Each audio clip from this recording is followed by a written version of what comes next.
Students, welcome to my channel news and classes. आज हम लोग reversion of assets and liabilities के topic को डिस्कस करेंगे। सबसे पहले हम लोग इस बात को डिस्कस करेंगे कि फर्म की असेट्स एंड लायबिलिटीज का रिवैल्यूएशन किन कंडीशन में किया जाता है। Condition first, change in profit ratios. जब पार्टनर्स के बीच के प्रॉफिट रेशियोज में कोई चेंज होता है तब फर्म की असेट्स एंड लायबिलिटीज को रिवैल्यूट किया जाता है। Condition second, admission of partner. जब पार्टनरशिप फर्म में किसी न्यू पार्टनर का एडमिशन होता है तब फर्म की असेट्स एंड लायबिलिटीज को रिवैल्यूट किया जाता है। Condition third, retirement of partner. जब पार्टनरशिप फर्म से किसी पार्टनर का रिटायरमेंट होता है तब फर्म की असेट्स एंड लायबिलिटीज को रिवैल्यूट किया जाता है। Condition fourth, death of partner. जब पार्टनरशिप फर्म में किसी पार्टनर की डेथ आती है तब फर्म की असेट्स एंड लायबिलिटीज को रिवैल्यूट किया जाता है। अब क्वेश्चन ये उठता है कि फर्म की असेट्स एंड लायबिलिटीज को रिवैल्यूट क्यों किया जाता है in case of admission. Admission case में फर्म की असेट्स एंड लायबिलिटीज को रिवैल्यूट इसलिए किया जाता है कि फर्म की असेट्स और लायबिलिटीज के रिवैल्यूएशन से अगर कोई प्रॉफिट या लॉस हो तो उसका इंपैक्ट ओल्ड पार्टनर्स पर पड़ सके। मीन्स अगर प्रॉफिट होता है तो ओल्ड पार्टनर्स को दिया जाए, और अगर असेट्स एंड लायबिलिटीज के रिवैल्यूएशन से अगर कोई लॉस होता है तो उसका बर्डन भी ओल्ड पार्टनर्स पर ही पड़े, क्योंकि बैलेंस शीट में अपीयरिंग आइटम्स के लिए न्यू पार्टनर रिस्पॉन्सिबल नहीं होता। बैलेंस शीट में अपीयरिंग आइटम्स के लिए सिर्फ ओल्ड पार्टनर्स ही रिस्पॉन्सिबल होते हैं। In case of retirement, retirement के केस में असेट्स एंड लायबिलिटीज का रिवैल्यूएशन इसलिए किया जाता है कि असेट्स एंड लायबिलिटीज के रिवैल्यूएशन से अगर कोई लॉस या प्रॉफिट होता है तो उसका इंपैक्ट सभी पार्टनर्स पर पड़ सके, मींस इंक्लूडिंग रिटायरिंग पार्टनर्स, क्योंकि बैलेंस शीट में अपीयरिंग आइटम्स के लिए सभी पार्टनर्स रिस्पॉन्सिबल हैं। अब हम लोग रिवर्सल अकाउंट के डेबिट साइड और क्रेडिट साइड के आइटम्स को डिस्कस करेंगे। सबसे पहले हम लोग इस बात को डिस्कस करेंगे कि रिवर्सल अकाउंट पर्सनल अकाउंट है, रियल अकाउंट है या नॉमिनल अकाउंट है। स्टूडेंट्स ध्यान से सुनिएगा। Trading account, profit and loss account, profit and loss appropriation account, revaluation account, realisation account, manufacturing account, income and expenditure account, ये सब आपके नॉमिनल अकाउंट हैं। नॉमिनल अकाउंट का रूल क्या होता है? नॉमिनल अकाउंट का रूल होता है debit all expenses and losses and credit all incomes and gain. Means debit side पर एक्सपेंसेस और लॉसेज को शो किया जाता है और क्रेडिट साइड पर इनकम्स और गेन्स को शो किया जाता है। मैंने इन आइटम्स की आपको लिस्ट बना दी है। क्या नॉमिनल अकाउंट कौन कौन से हैं? Trading account, profit and loss account, profit and loss appropriation account, revaluation account, realisation account और income and expenditure account, manufacturing account. Manufacturing account, ये सब अकाउंट आपके कैसे हैं? नॉमिनल अकाउंट हैं, और इन पर नॉमिनल अकाउंट के रूल ही फॉलो किए जाते हैं। Means debit all expenses and losses and credit all incomes and gains. Means revaluation account के डेबिट साइड के आइटम्स लॉसेस को क्रिएट करते हैं और रिवैल्यूएशन अकाउंट के क्रेडिट साइड के आइटम्स गेन्स या प्रॉफिट को क्रिएट करते हैं। आइए स्टूडेंट्स, अब हम लोग रिवैल्यूएशन अकाउंट को डिस्कस करते हैं। Revaluation account, debit and credit, particulars amount. Left hand side के टू कॉलम्स आपके डेबिट साइड के हैं और राइट हैंड साइड के टू कॉलम्स आपके क्रेडिट साइड के हैं। डेबिट साइड पे to decrease in the value of assets. अगर असेट की वैल्यू में कोई कमी आती है तो उसको हम लोग रिवैल्यूएशन अकाउंट के डेबिट साइड पर शो करते हैं। To increase in the value of liabilities. अगर लायबिलिटीज की वैल्यू इंक्रीज करती है तो उसको हम लोग रिवैल्यूएशन अकाउंट के डेबिट साइड पर शो करते हैं। Third item, to increase in the value of reserves. अगर रिजर्व या प्रोविजन इंक्रीज होते हैं तो उसे रिवैल्यूएशन अकाउंट के डेबिट साइड पर शो किया जाता है। Fourth item, unrecorded reserves and liabilities. अगर कोई रिजर्व या लायबिलिटीज पहले रिकॉर्ड करने से रह गई है तो उसे हम लोग रिवैल्यूएशन अकाउंट के डेबिट साइड पर शो करते हैं। अब आते हैं क्रेडिट साइड के आइटम्स में। By increase in the value of assets. अगर असेट्स की वैल्यू में कोई इंक्रीमेंट होता है, मींस वो बढ़ती है, तो उसे हम लोग रिवैल्यूएशन अकाउंट के क्रेडिट साइड पर शो करते हैं। By decrease in the value of liabilities. अगर लायबिलिटीज में कोई कमी आती है, मींस उसकी वैल्यू में कोई कमी आती है, तो उसे हम लोग रिवैल्यूएशन अकाउंट के क्रेडिट साइड पर शो करते हैं। By decrease in the value of reserve. अगर रिजर्व और प्रोविजन में कोई कमी करनी होती है तो उसे भी हम लोग रिवैल्यूएशन अकाउंट के क्रेडिट साइड पर शो करते हैं। By unrecorded assets. अगर कोई एसेट रिकॉर्ड करने से रह गई है तो उसे हम लोग रिवैल्यूएशन अकाउंट के क्रेडिट साइड पर शो करते हैं। अब नॉमिनल अकाउंट का एक रूल होता है। नॉमिनल अकाउंट का एक रूल होता है, अगर आपके क्रेडिट साइड का टोटल ग्रेटर है, क्रेडिट साइड का टोटल ग्रेटर है और डेबिट साइड का टोटल शॉर्ट है तो प्रॉफिट कॉल्ड किया जाता है, उसे हम लोग प्रॉफिट कहते हैं। किसी भी नॉमिनल अकाउंट में किसी भी नॉमिनल अकाउंट में अगर क्रेडिट साइड का टोटल ग्रेटर है और डेबिट का शॉर्ट है तो जो डिफरेंस आता है उसे हम लोग प्रॉफिट कहते हैं, ठीक है। और अगर डेबिट साइड का टोटल ग्रेटर है और क्रेडिट का शॉर्ट है, अगर डेबिट साइड का टोटल ग्रेटर है और क्रेडिट का शॉर्ट है तो जो डिफरेंस आता है उसे हम लोग लॉस कहते हैं। किसी भी हम लोग नॉमिनल अकाउंट की बात कर रहे हैं, खाली रिवैल्यूएशन अकाउंट की बात नहीं कर रहे हैं। किसी भी नॉमिनल अकाउंट में अगर डेबिट साइड का टोटल ग्रेटर है और क्रेडिट साइड का टोटल शॉर्ट है तो जो डिफरेंस आएगा उसे हम लोग लॉस कहेंगे। ऐसा क्यों होता है, बात समझिए।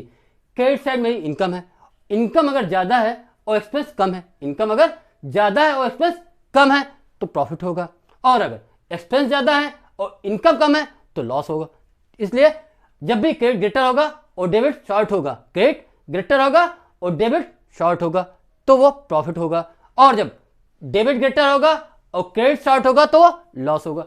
तो इसलिए देखिए डेबिट साइड पे लिखा गया है to profit on revaluation transferred to partners capital oblique current accounts, और क्रेडिट पे लिखा गया है by loss on revaluation transferred to partners capital oblique current accounts. फिर समझ लीजिए डेबिट साइड पे to decrease in the value of assets, to increase in the value of liabilities, to increase in the value of reserves, to unrecorded reserves and liabilities, to profit on revaluation transferred to partners capital oblique current accounts.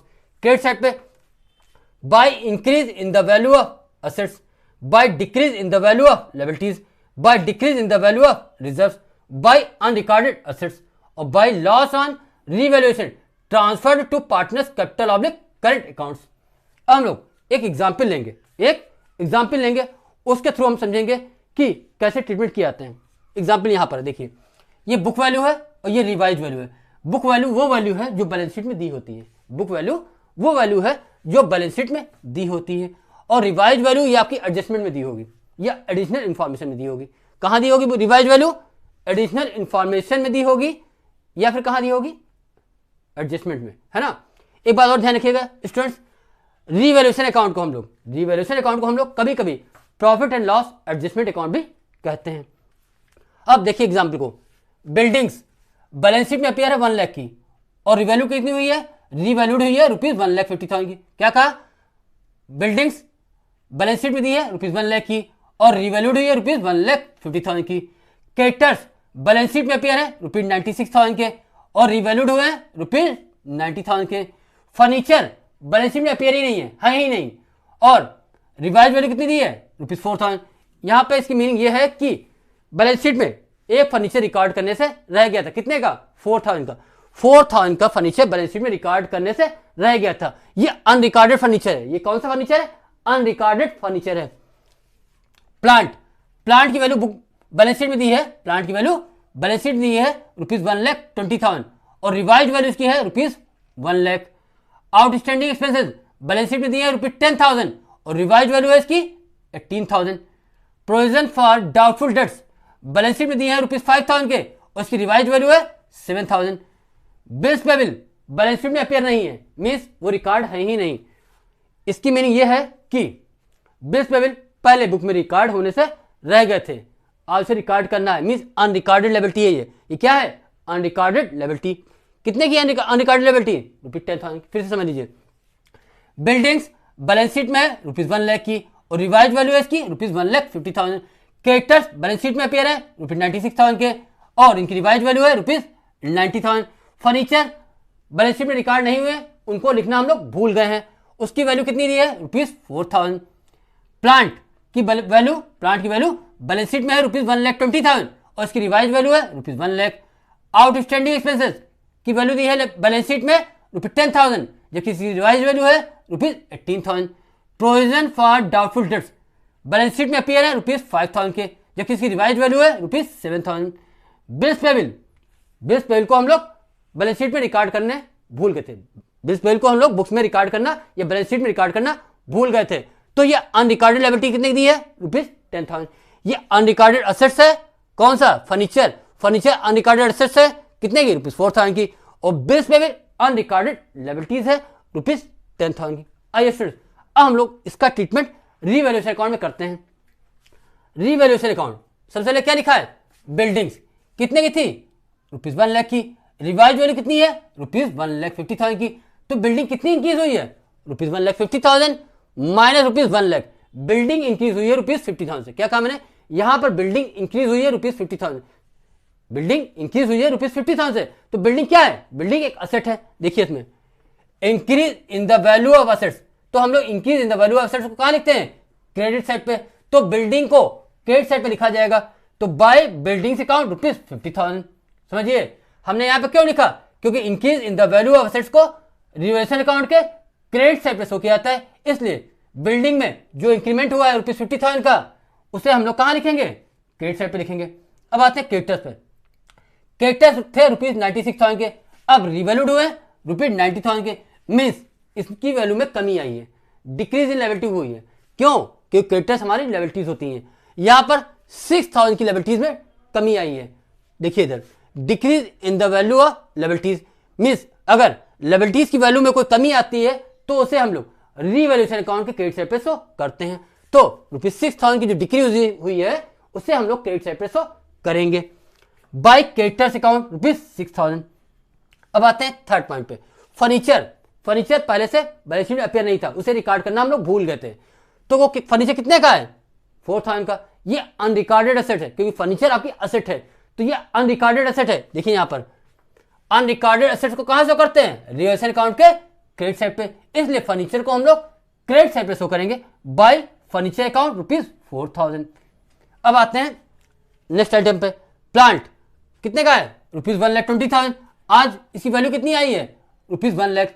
Means plant में rupees 20,000 की कमी आई है। Means assets में rupees 20,000 की कमी आई है। Debit side पे देखिए decrease in the value of assets, अगर असेट में कोई कमी आती है तो उसे हम लोग रीवैल्यूएशन अकाउंट के डेबिट साइड पे शो करते हैं। तो rupees 1,20,000 minus rupees 1 lakh is equal to rupees 20,000। तो प्लांट में रुपीज 20,000 की कमी को हम लोग रीवैल्यूएशन अकाउंट के डेबिट साइड पे शो करेंगे टू प्लांट अकाउंट रुपीज 20,000। अब आते हैं नेक्स्ट आइटम पे। आउटस्टैंडिंग एक्सपेंसेस पहले कितने के थे? 10,000 के। इसकी रिवाइज वैल्यू कितनी है? रुपीज 18,000। मीन्स ये 8,000 रुपीज से इंक्रीज हुए। आउटस्टैंडिंग एक्सपेंसेस रुपीज 8,000 से इंक्रीज हुए हैं। Rupees 18,000 minus rupees 10,000 is equal to rupees 8,000। Outstanding expenses ये आपकी लायबिलिटीज है। क्या है? लायबिलिटीज। तो ये इंक्रीज इन लायबिलिटी है, और इंक्रीज इन लायबिलिटी को हम लोग रिवैल्यूएशन अकाउंट के डेबिट साइड पे शो करते हैं। इंक्रीज इन लायबिलिटी को हम लोग रिवैल्यूएशन अकाउंट के डेबिट साइड पे शो करते हैं। देखिए increase in the value of liabilities, तो यहां पे शो करेंगे हम लोग टू आउटस्टैंडिंग एक्सपेंसेस रुपीज 8,000। क्यों शो किया यहां पर? क्योंकि आउटस्टैंडिंग एक्सपेंसेस आपकी लायबिलिटी है और इंक्रीज इन लायबिलिटी को हम लोग रिवैल्यूएशन अकाउंट के डेबिट साइड पे शो करते हैं, इसलिए आउटस्टैंडिंग एक्सपेंसेस को रिवैल्यूएशन अकाउंट के डेबिट साइड पे शो किया जाएगा। अब आते हैं नेक्स्ट आइटम पे। Provision for doubtful dates rupees 5,000 के थे, इसकी रिवाइज वैल्यू है रुपीज 7,000। मीन्स 2,000 के provision for doubtful dates increase हुए हैं। तो इंक्रीज इन रिजर्व या इंक्रीज इन प्रोविजन को हम लोग रिवैल्यूएशन अकाउंट के डेबिट साइड पे शो करते हैं। देखिए to increase in the value of reserves, है ना, इसलिए हम लोग प्रोविजन फॉर डाउटफुल डेट्स की इंक्रीज को डेबिट साइड पे शो करेंगे to provision for doubtful debts account rupees 2,000। यहां से है 2,000 rupees 7,000 minus rupees 5,000 is equal to rupees 2,000। अब आती बात बिल्स पेबल की। बिल्स पेबल को पहले हम लोग लिखना भूल गए थे, मीन्स अनरिकॉर्डेड है। बीपी अनरिकॉर्डेड है। कितने का अनरिकॉर्डेड है? 10,000 का। बीपी हमारा है क्या? बीपी हमारी लायबिलिटी है, ये अनरिकॉर्डेड लायबिलिटी है। बीपी हमारी यहां पर अनरिकॉर्डेड लायबिलिटी है, और अनरिकॉर्डेड लायबिलिटीज को हम लोग रिवैल्यूएशन अकाउंट के डेबिट साइड पे शो करते हैं। अनरिकॉर्डेड लायबिलिटीज को हम लोग रिवैल्यूएशन अकाउंट के डेबिट साइड पे शो करते हैं, इसलिए बिल्स पेबल को हम लोग रिवैल्यूएशन अकाउंट के डेबिट साइड पे शो करेंगे टू बिल्स पेबल रुपीज 10,000। अब हम लोग क्रेडिट साइड के टोटल लगाएंगे, उसमें से डेबिट साइड के टोटल को सब्ट्रैक्ट करके प्रॉफिट को कैलकुलेट कर लेंगे। Rupees 50,000 plus rupees 6,000 plus rupees 4,000 is equal to rupees 60,000। फिर समझ लीजिए rupees 50,000 plus rupees 6,000 plus rupees 4,000 is equal to rupees 60,000। तो क्रेडिट साइड का टोटल आया रुपीज 60,000। अब डेबिट साइड टोटल लगाते हैं। Rupees 20,000 plus rupees 8,000 plus rupees 2,000 plus rupees 10,000 is equal to rupees 40,000। Rupees 20,000 plus rupees 8,000 plus rupees 2,000 plus rupees 10,000 is equal to rupees 40,000। हम लोग rupees 60,000 में से रुपीज 40,000 को सब्ट्रैक्ट करेंगे, तो rupees 60,000 minus rupees 40,000 is equal to rupees 20,000। Rupees 60,000 minus rupees 40,000 is equal to rupees 20,000। तो rupees 20,000 यह है प्रॉफिट ऑन रिवैल्यूएशन। इस प्रॉफिट एंड रिवैल्यूएशन को हम लोग ओल्ड पार्टनर्स में उनके ओल्ड प्रॉफिट रेशियो में डिस्ट्रीब्यूट करेंगे। मैंने यहाँ पे मान लिया है ओल्ड पार्टनर्स दो हैं, एक्स एंड वाई, और इनका प्रॉफिट रेशियो इक्वल है, मीन्स हाफ पार्ट एक्स को मिलेगा, हाफ पार्ट वाई को मिलेगा। तो 20,000 का हाफ मीन्स 10,000 एक्स को मिलेगा और 10,000 वाई को मिलेगा। To profit on revaluation, X capital account ₹10,000, Y capital account ₹10,000। मैंने यहाँ पे माना है कि दो पार्टनर्स हैं एक्स एंड वाई और इनके प्रॉफिट रेशियो इक्वल है, मीन्स हाफ एक्स पाते हैं हाफ वाई पाते हैं। यहाँ पे ये ओल्ड पार्टनर्स है, न्यू पार्टनर कोई नहीं है ना, तो यहाँ पे ओल्ड पार्टनर्स की बात हुई है। ठीक है स्टूडेंट्स, यहाँ पर जो भी आइटम शो किए गए डेबिट साइड पे, ये सारे आइटम्स क्या क्रिएट करते हैं, लॉस क्रिएट करते हैं। मीन्स ध्यान समझिए, अगर असेट की वैल्यू कम होती है तो आपको लॉस होगा, अगर लायबिलिटीज की वैल्यू इंक्रीज करती है तो आपको लॉस होगा, और प्रोविजन की वैल्यू अगर इंक्रीज करती है तो आपको लॉस होगा, और कोई अनरिकॉर्डेड लायबिलिटी आपको फाउंड होती है तो उससे भी आपको लॉस होगा। और क्रेडिट साइड के आइटम्स प्रॉफिट क्रिएट करते हैं। मीन्स अगर असेट की वैल्यू इंक्रीज करती है तो आपको प्रॉफिट होगा, अगर लायबिलिटीज डिक्रीज करती है तब आपको प्रॉफिट होगा, और कोई अनरिकॉर्डेड असेट आपको मिल जाती है, अगर कोई अनरिकॉर्डेड असेट को मिल जाती है आपको तो भी आपको प्रॉफिट होगा। तो यहां पर जो भी आइटम शो किए गए उनसे आप बिजनेस को प्रॉफिट होता है, और इस साइड पे जो भी आइटम शो किए गए उनसे बिजनेस को लॉस होता है। स्टूडेंट्स अब हम लोग जनरेटिव प्रिपेयर करेंगे, है ना। जनरेटिव प्रिपेयर करने के कई रूल्स हैं, है ना। एक तो इसके थ्रू प्रिपेयर कर सकते हैं, एक डायरेक्ट प्रिपेयर कर सकते हैं, और एक और मेरा खुद का रूल है उसके थ्रू प्रिपेयर कर सकते हैं, है ना स्टूडेंट्स। आइए अब हम लोग जनरेटिव पास करते हैं। सबसे पहले हम लोग रिवैल्यूएशन अकाउंट से जनरेटिव पास करना सीखेंगे, उसके बाद हम लोग अदर मेथड से जनरेटिव पास करना सीखेंगे। रिवैल्यूएशन अकाउंट ये आपकी क्रेडिट साइड है और ये आपकी डेबिट साइड है। किसी भी लेजर से जनरेटिव पास करने के सिमिलर रूल है जो रिवैल्यूएशन अकाउंट से है। मीन्स जैसे ही हम लोग रिवैल्यूएशन अकाउंट से जनरेटिव पास कर रहे हैं वैसी ही एंट्रीज हम लोग किसी भी लेजर से पास कर सकते हैं। अब समझिए रूल्स को, अगर किसी भी लेजर से आपको जनरेटिव पास करनी है, तो क्रेडिट साइड वाले आइटम्स को जनरल में डेबिट कर दीजिए और हेडिंग को क्या करिए, क्रेडिट कर दीजिए। क्या कहा मैंने, किसी भी लेजर से अगर आपको जनरेटिव पास करनी है तो क्रेडिट साइड वाले आइटम्स को जनरेटिव में डेबिट कर दीजिए और हेडिंग को क्रेडिट कर दीजिए। अब आते हैं डेबिट साइड पे, किसी भी लेजर के अगर आपको डेबिट साइड से एंट्री पास करनी है तो उन डेबिट साइड वाले आइटम्स को जनरल में क्रेडिट कर दीजिए और हेडिंग को डेबिट कर दीजिए। क्या कहा मैंने, किसी भी लेजर के डेबिट साइड से अगर आपको जनरल एंट्री पास करनी है तो डेबिट साइड वाले आइटम्स को जनरल एंट्री में क्रेडिट कर दीजिए और हेडिंग को डेबिट कर दीजिए। अब इन रूल्स से हम लोग जनरल एंट्री पास करते हैं। ये आइटम्स क्रेडिट साइड वाले हैं, इनको क्या करेंगे, डेबिट करेंगे और हेडिंग को क्रेडिट करेंगे। Buildings account debit ₹50,000, buildings account debit ₹50,000, creditors account debit ₹6,000, creditors account debit ₹6,000, furniture account debit ₹4,000, furniture account debit ₹4,000। फिर समझ लीजिए, buildings account debit ₹50,000, buildings account debit ₹50,000, creditors account debit ₹6,000, creditors account debit ₹6,000, furniture account debit ₹4,000, furniture account debit ₹4,000, ₹50,000 plus ₹6,000 plus ₹4,000 is equal to ₹60,000, ₹50,000 plus ₹6,000 plus ₹4,000 is equal to ₹60,000। तो to revaluation account ₹60,000। मैंने कहा था कि credit side वाले items को generative में debit कर दीजिए और हेडिंग को क्रेडिट कर दीजिए। तो हेडिंग क्या है, रिवैल्यूएशन अकाउंट, तो लिख दिया जाएगा टू रिवैल्यूएशन अकाउंट। तो एंट्री क्या बनी, buildings account debit ₹50,000, creditors account debit ₹6,000, furniture account debit ₹4,000 to revaluation account ₹60,000। अब आते हैं डेबिट साइड पे, ये डेबिट साइड वाले आइटम जनरेटिव में क्रेडिट जाएंगे और हेडिंग आपकी डेबिट होगी। तो revaluation account debit to plant account ₹20,000, to plant account ₹20,000, to outstanding expenses account ₹8,000, to outstanding expenses account ₹8,000, to provision for doubtful debts account ₹2,000, to provision for doubtful debts account ₹2,000, to bills payable account ₹10,000, to bills payable account ₹10,000, ₹20,000 plus ₹8,000 plus ₹2,000 plus ₹10,000 is equal to ₹40,000। फिर समझ लीजिए, ये क्या है, ये debit side है तो ये जनरेटिव में जाएगी क्रेडिट और हेडिंग हो जाएगी डेबिट। तो एंट्री बनेगी revaluation account debit, revaluation account debit to plant account ₹20,000, to plant account rupees 20,000, to outstanding expenses account rupees 8,000, to outstanding expenses account rupees 8,000, to provision for doubtful debts account rupees 2,000, to provision for doubtful debts account rupees 2,000, to bills payable account rupees 10,000, to bills payable account rupees 10,000। तो entry क्या बनी?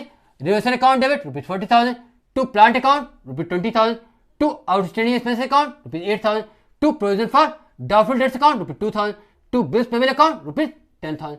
ये 40,000 कहाँ से है? Rupees 20,000 plus rupees 8,000 plus rupees 2,000 plus rupees 10,000 is equal to rupees 40,000। अब हम लोग प्रॉफिट की एंट्री करेंगे।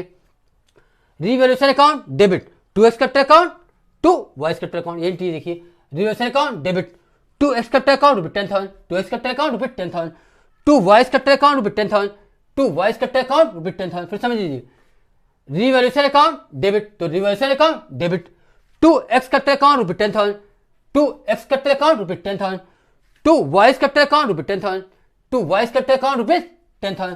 तो एंट्री क्या बनी? Revaluation account debit to X capital account to Y's capital account rupees 10,000 plus rupees 10,000 is equal to rupees 20,000। इस तरह से आपकी 3 गारंटीज इस रिवैल्यूएशन अकाउंट से बनी है। अब अदर रूल समझिए। अदर रूल में सबसे पहले आपको माइंड में रखना है कि आइटम डेबिट जाएगा या क्रेडिट जाएगा। यहां से समझिए, इससे समझिए। बिल्डिंग्स आपकी रुपीज 1 लाख की थी, कितनी हो गई? रुपीज 1,50,000। तो कितनी इंक्रीज हुई? बिल्डिंग इंक्रीज हुई रुपीज 50,000 से।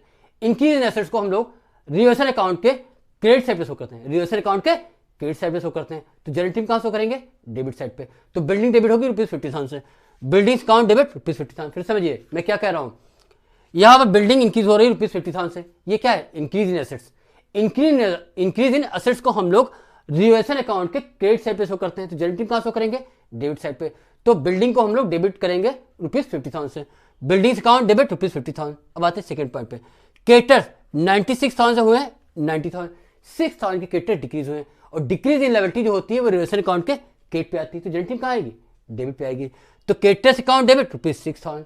फिर समझिए आगे, फर्नीचर ये रिकॉर्ड नहीं था और रिकॉर्ड कर रहे हैं, है ना? तो ये अनरिकॉर्डेड एसेट, अनरिकॉर्डेड एसेट कहाँ आती है आपकी? रिवर्सल अकाउंट के क्रेडिट साइड पे आती है। तो जनरल टीम कहाँ आएगी? डेबिट साइड पे आएगी। फर्नीचर अकाउंट डेबिट रुपीज 4,000, ये डेबिट हो गया। Building account debit rupees 50,000, creditors account debit rupees 6,000, furniture account debit rupees 4,000, to reversal account rupees 60,000। कहाँ से? इनको ऐड करने पे रुपीज 60,000 आ जाएगा, इनको ऐड करने पे रुपीज 60,000 आ जाएगा। अब आते हैं अदर आइटम्स में। प्लांट रुपीज 1,20,000 का था और कितने का हो गया? रुपीज 1 लाख। तो 20,000 का प्लांट आपका डिक्रीज किया है और डिक्रीज इन एसेट आपकी आती है डेबिट साइड पे। डेबिट साइड पे आती है तो जनरल टीम कहाँ जाएगी? क्रेडिट साइड पे। तो टू प्लांट अकाउंट रुपीज 20,000। अब आते हैं नेक्स्ट आइटम पे। आउटस्टैंडिंग एक्सपेंसेस 10,000 थे 18,000 के हो गए, 8,000 की लायबिलिटी इंक्रीज की है, 8,000 रुपीज की लायबिलिटीज इंक्रीज की है। और जो लायबिलिटी इंक्रीज होती है उसे हम लोग रिवर्सल अकाउंट के डेबिट साइड पे लाते हैं। तो जनरल टीम कहाँ लाएंगे? क्रेडिट साइड पे लाएंगे। To outstanding expenses account rupees 8,000। कहाँ से 8,000? इसका डिफरेंस है 8,000 और 20,000 कहाँ से है? इसका और इसका डिफरेंस है 20,000। अब आते हैं next item, provision for doubtful dates. 5,000 था 7,000 हो गया, 2,000 का प्रोविजन इंक्रीज हुआ है। इंक्रीज इन रिजर्व या प्रोविजन को हम लोग रिवर्सल अकाउंट के डेबिट साइड पे लाते हैं। देखिए, increase in the value of reserve, ये रिजर्व या प्रोविजन अगर इंक्रीज करता है उसे हम लोग डेबिट साइड पे लाते हैं रिवर्सल अकाउंट में। तो जनरल टीम कहाँ लाएंगे? क्रेडिट साइड पे। तो क्रेडिट साइड लाए to provision for doubtful debts account rupees 2,000, 7,000 minus 5,000 is equal to 2,000। अब आते हैं बीपी। बीपी को हम लोगों ने पहले बैलेंस शीट में अपेयर नहीं किया था, मींस अनरिकॉर्डेड लायबिलिटी है। अनरिकॉर्डेड लायबिलिटीज को हम लोग रिवर्सल अकाउंट के डेबिट साइड पे लाते हैं। देखिए, अनरिकॉर्डेड रिजर्व्स या लायबिलिटीज को हम लोग डेबिट साइड पे लाते हैं। तो जनरल टीम कहाँ लाएंगे? क्रेडिट साइड पे लाएंगे। तो to bills payable account rupees 10,000। इस तरह से आपकी ये एंट्री हुई। क्या बनी? Reversal account debit rupees 40,000, to plant account rupees 20,000, to outstanding expenses account rupees 8,000, to provision for doubtful debts account rupees 2,000, to bills payable account rupees 10,000, rupees 20,000 plus rupees 8,000 plus rupees 2,000 plus rupees 10,000 is equal to rupees 40,000। फिर समझिए, rupees 20,000 plus rupees 8,000 plus rupees 2,000 plus rupees 10,000 is equal to rupees 40,000। अब profit होगा या loss, ये guarantee से कैसे समझेंगे? बात समझिए। यहाँ पे रिवर्सल अकाउंट क्रेडिट है और यहाँ पे रिवर्सल अकाउंट आपका डेबिट है। हमने अभी आपको बताया था कि अगर क्रेडिट ग्रेटर है तो प्रॉफिट और डेबिट ग्रेटर है तो लॉस। तो यहाँ पे क्या है? क्रेडिट आपका ग्रेटर है और डेबिट शॉर्ट है। क्रेडिट का रिवर्सल अकाउंट ग्रेटर है और डेबिट का रिवर्सल अकाउंट आपका शॉर्ट है, तो मीन्स आपका प्रॉफिट है। जब भी प्रॉफिट, कोई भी प्रॉफिट हो, हमेशा पार्टनर्स क्रेडिट किए जाएंगे। किसी भी प्रॉफिट की बात कर रहा हूँ, चाहे वो ट्रेडिंग अकाउंट का हो, चाहे वो प्रॉफिट लॉस अकाउंट का हो, चाहे प्रॉफिट लॉस एप्रोप्रिएशन अकाउंट का हो, किसी भी प्रॉफिट को हमें डिस्ट्रीब्यूट करना होता है तो जो भी पार्टनर या पार्टी जो भी है वो क्रेडिट की जाती है। तो यहाँ पे पार्टनर्स की बात हो रही है, तो चाहे प्रॉफिट लॉस एप्रोप्रिएशन अकाउंट का प्रॉफिट हो, चाहे वो रिवैल्यूएशन अकाउंट का प्रॉफिट हो, चाहे वो रियलाइजेशन अकाउंट का प्रॉफिट हो। क्या कहा? चाहे वो profit and loss appropriation account का प्रॉफिट हो, चाहे वो रिवैल्यूएशन अकाउंट का प्रॉफिट हो, चाहे वो रियलाइजेशन अकाउंट का प्रॉफिट हो, प्रॉफिट कोई भी होगा तो पार्टनर क्रेडिट किए जाएंगे और जो भी हेडिंग है उसे डेबिट किया जाएगा। तो यहाँ हेडिंग क्या है? यहाँ हेडिंग है रिवैल्यूएशन अकाउंट की, तो हम लोग रिवैल्यूएशन अकाउंट को डेबिट करेंगे और पार्टनर्स को क्रेडिट करेंगे। तो revaluation account debit to X capital account to Y capital account. समझे बात को? अगर ये लॉस होता तो लॉस कोई भी डिस्ट्रीब्यूट करना हो, चाहे वो प्रॉफिट लॉस एप्रोप्रिएशन अकाउंट को लॉस डिस्ट्रीब्यूट करना हो, चाहे वो रिवैल्यूएशन अकाउंट को लॉस डिस्ट्रीब्यूट करना हो, चाहे वो रियलाइजेशन अकाउंट को लॉस डिस्ट्रीब्यूट करना हो, लॉस कभी भी डिस्ट्रीब्यूट करना है तो हमेशा ध्यान रखिएगा पार्टनर्स डेबिट होंगे। प्रॉफिट कभी डिस्ट्रीब्यूट करना है तो पार्टनर्स क्रेडिट होंगे और लॉस कभी डिस्ट्रीब्यूट करना है तो पार्टनर्स डेबिट होंगे। तो यहाँ प्रॉफिट डिस्ट्रीब्यूट करना था इसलिए पार्टनर्स क्रेडिट किया जाएगा और रिवैल्यूएशन अकाउंट को डेबिट किया जाएगा। कहाँ से आया value? ₹60,000 minus ₹40,000 is equal to ₹20,000। ₹20,000 को हम लोग एक्स और वाई में उनके ओल्ड प्रॉफिट रेशियो 1:1 में डिस्ट्रीब्यूट कर देंगे। ₹20,000 into 1/2 is equal to ₹10,000। ₹20,000 into 1/2 is equal to ₹10,000। ये हुआ सेकंड मेथड। फर्स्ट मेथड में मैंने आपको रिवैल्यूएशन अकाउंट से जनरल एंट्री प्रिपेयर करके दिखाई, सेकंड मेथड में डायरेक्ट एंट्री प्रिपेयर करके दिखाई। एक और मेथड होता है, उसके लिए आप लोग प्लस माइनस को समझ लीजिए। आप लोग अभी तक क्या करते आए हो? Plus plus plus, minus minus plus, plus minus minus और minus plus minus. Similar sign को आप लोग प्लस करते थे, देखिए ये सिमिलर साइन है प्लस हुए, ये सिमिलर साइन है प्लस हुए। अपोजिट साइड को क्या करते थे? अपोजिट साइन को हम लोग माइनस करते थे। वही रूल यहां पर भी अकाउंट में भी होता है। Debit debit debit debit plus, credit credit plus, एक डेबिट एक क्रेडिट माइनस, एक क्रेडिट एक debit minus. Means opposite sign होंगे तो सब्ट्रैक्ट किया जाएगा और सिमिलर साइन होंगे तो प्लस किया जाएगा। क्या कहा? फिर समझिए, डेबिट और डेबिट प्लस, क्रेडिट और क्रेडिट प्लस, डेबिट और क्रेडिट माइनस और क्रेडिट और डेबिट माइनस। इसकी इंपैक्ट क्या हो समझो बात को। जिनके जो बैलेंस होते हैं अगर उसको हम लोग जनरल एंट्री में उसी साइड पर रखते हैं तो वो इंक्रीज हो जाता है। जिसका भी जो बैलेंस होता है उसको अगर जनरल एंट्री में उसी साइड पर हम लोग रखते हैं तो इंक्रीज हो जाता है और अपोजिट साइड पर रखते हैं तो वो डिक्रीज हो जाता है। इस बात समझाते हैं, देखिए ध्यान से। असेट्स का कौन सा बैलेंस होता है? डेबिट। लायबिलिटीज और रिजर्व्स का बैलेंस होता है क्रेडिट। पहले हम लोग डिस्कस करते हैं असेट्स का। कौन सा बैलेंस है असेट्स का? डेबिट।